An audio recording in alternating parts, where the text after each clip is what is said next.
jabal qaasiyuun waa buur ay u yaqaanaan Suuriyaanku in ay tahay buur barakaysan. waxaa la tilmaamaa inay buurtani hooy iyo meel ay degaan u soo noqotay in badan oo ka mid ah ambiyadii Eebbe. ilaa iyo haddana waxaa laga helaa calaamado taariikheed sida godad maalinba qaar la daah qaado iyo xataa dhiig qallalan oo ay taariikhyahano badani qabaan inuu yahay dhiiggii Haabiil ee uu daadiyey walaalkii Qaabiil.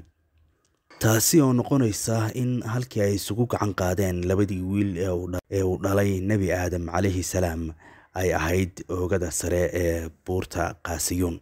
isla halkan ayay ka soo degeen kumanaan malaa'ig ah iyagoo uga tacsiinaya Nabi Aadam geerida wiilkiisa. isla halkan ayaana uu ugu yimi Nabi Aadam cafiskii Eebbe.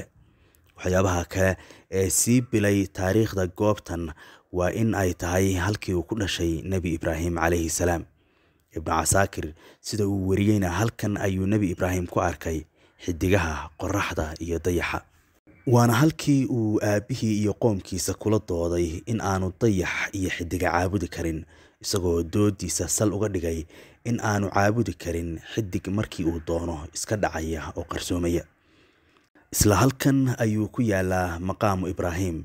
Ibnu Casaakir wuxuu wariyey in isla buurtan ay ku aasan yihiin 700 oo nebi, halka riwaayado kalena ay sheegayaan in ay ku aasan yihiin 70 nebi. halkan ayay degtay Xanna oo ahayd hooyada dhashay Maryam bintu Cimraan, waana isla halka uu ku dhashay Nabi Ciise calayhi salaam. waana halkii ay ku silicday Maryam xilligii uu Eebbe ku afuufay ilmihii aan aabbaha lahayn. halkan ayay ka aasaasantay magaalada taariikhiga ah ee Dimashq. ilaa iyo haddana waa qayb muhiim ah oo ka mid ah magaalada Dimashq.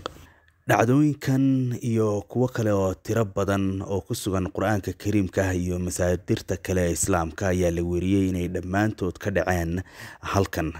dhulmareenkii weynaa ee Ibnu Batuuta oo booqday waxna ka qoray buurta Qaasiyuun waxa uu ku tilmaamay buurtii barakaysnayd ee ay fuuleen ambiyadu. Yaaqut al-Hamawi isna wuxuu ku sheegay buurtii la weyneeyey ee la barakeeyey. sida ay wariyeen taariikhiyahano badani, waxaa soo degay halkan sheekhii weynaa ee Suufiyada Ibnu Carabi iyo xertiisii. taasi ayaana ka dhigtay beri dambe xarunta ugu weyn ee Suufiyada. Qaasiyuun xilligan waa goob dalxiis, gaar ahaan xilliyada xagaaga oo dad badani ay tagaan, halka xilliga qabowgana uu fuulo baraf.